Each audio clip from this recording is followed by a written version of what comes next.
Well, hello there, everyone. Welcome back to Manic Media Dream, where we'll be ranking Scream 4 using our slasher rubric to see where the film ranks in comparison to all 6 Scream movies. Check out earlier rankings to see how the movies have fared so far by clicking the link at the top right or heading over to my channel and selecting the Scream Movie Rankings playlist.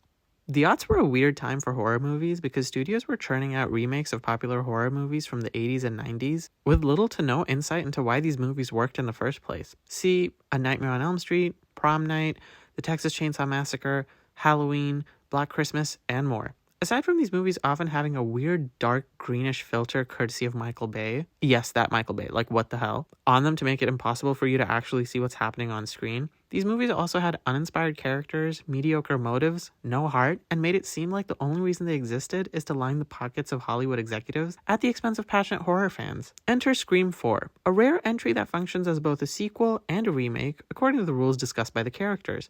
A requel, if you will, that stood out as uniquely in 2011 as the original did in 1996.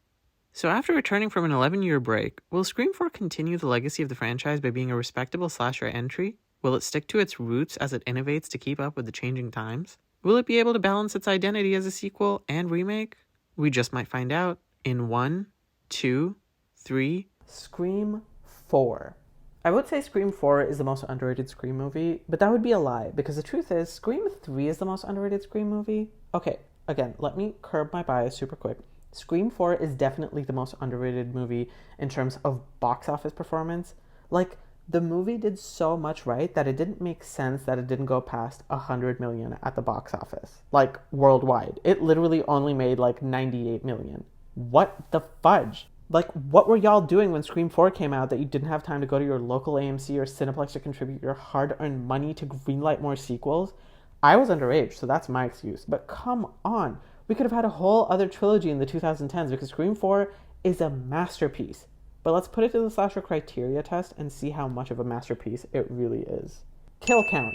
11 kills puts it at a 4 out of 5. Already we're off to a great start. Creative kills.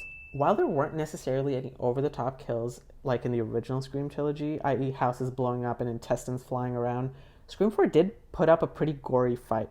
One standout kill is Anthony Anderson fully getting a knife shoved smack into his skull. Yes, his skull. That was so out of pocket and just plain elegant in its simplicity. Then you had Jill's mom being offed via mail slot, which honestly was kind of a vibe, and the 2010 generation's Tatum's head in a garage door equivalent.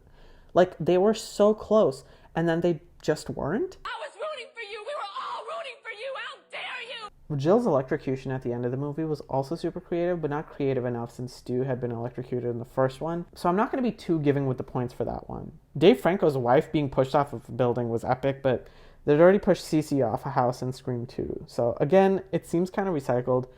Jill's friend's death was pretty messed up.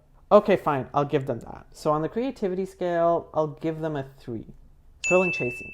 There also wasn't a lot of stalking going on in this one. The Dave Franco wife scene wasn't super suspenseful, and honestly, by the time she gets to the door to exit, I was just waiting for the scene to be over.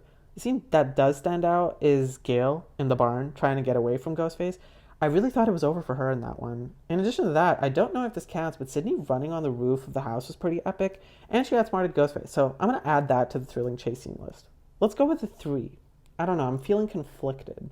Realism. It's definitely getting a 5 out of 5 for realism, especially with how Ghostface was behaving, who Ghostface ended up being, and how everything was executed. For starters, Ghostface was incredibly brutal, and Charlie being revealed as one of the killers fit the angry, quiet kid in school stereotype so well. Like, yes, he does seem like the type of person who would go on a killing spree. If not with a gun, then definitely with a blade. Ghostface also would be shown messing up every now and then, and definitely didn't have a supernatural vibe to him, where no matter how many times you shot him, he would just get right back up and back to killing. The cops being generally useless and unaware of what's happening sadly rang true.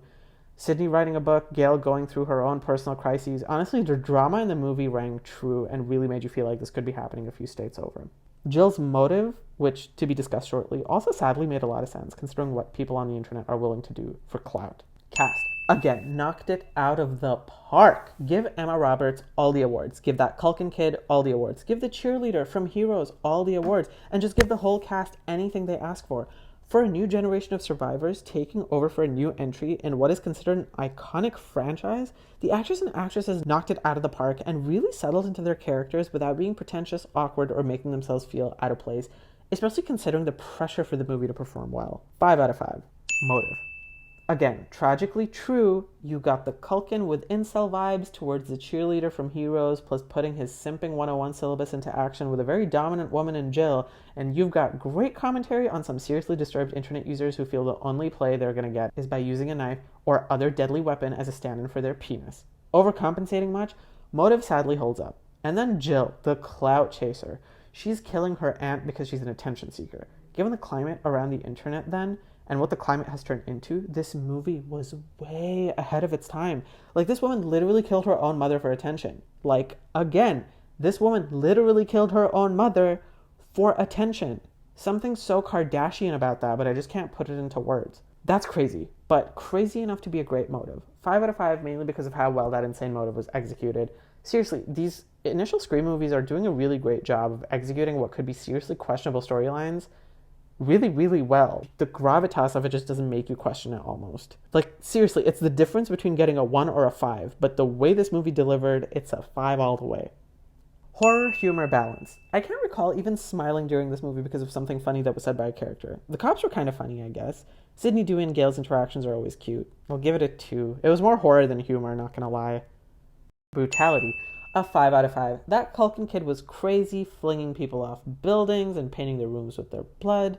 Not to mention that brutal mail slot kill, stab wounds to Hero's cheerleader girl, Eric's death scene with the cameras, and then Jill just injuring herself in general by tossing herself onto a table. Oh yeah, and let's not forget that one dude from Younger who got his balls shot off. Jeez. 5 out of 5. Dialogue. Kevin Williamson is back in this one. We get it. You can write teenagers. My own mother had to die. No great loss there, so I could stay true to the original. Did I just interrupt something right here? Who invited you, Trevor? Clear. Clear? Clear. You forgot the first rule of remakes, Jill. Don't fuck with the original. There's rules. I'm gay. I'm gay. If it helps. Give it a 5. Pacing. Some slow-moving scenes, but nothing too bad. I'll knock 1 point off for Act 1, taking a while to get to the point, and how long it took for Dave Franco's wifey to meet her maker. It's getting a 4. And the tallied points equal to a 40 out of 50, which is an 80% and a B-. I'm honestly kind of shocked that this ended up tying with Scream 3, but it's nice to know that this is a possibility because it's not something that I had considered when starting this project. So while Scream 4 proved itself to be a respectable slasher sequel, I do wonder what Scream 5's results will look like. Similar to Scream 4, it took a decade and a year for the Carpenter sisters to come into the picture, but I guess we'll find out if the new producers got the slasher rubric memo. See you next time on Manic Media Dream.